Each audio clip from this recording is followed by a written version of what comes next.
It is my opinion that you do not really understand the concept of banking. All the banks are broke.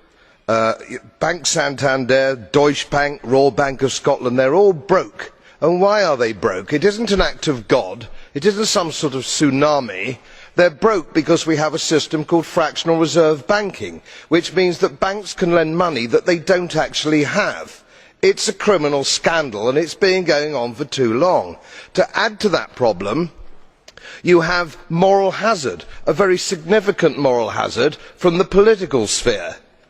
And most of the problem starts in politics and central banks, which are part of the same political system. We have counterfeiting, sometimes called quantitative easing, but counterfeiting by any other name. The artificial printing of money, which if any ordinary person did, they'd go to prison for a very long time. And yet governments and central banks do it all the time.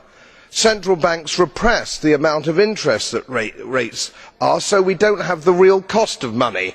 And yet we blame the real retail banks for manipulating LIBOR. The sheer effrontery of this is quite astonishing. It's central banks that manipulate interest rates, Commissioner. And plus, underneath all this, we talk loosely, in a rather cavalier fashion, do we not, about deposit guarantees.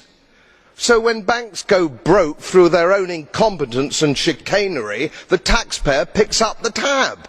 It's theft from the taxpayer.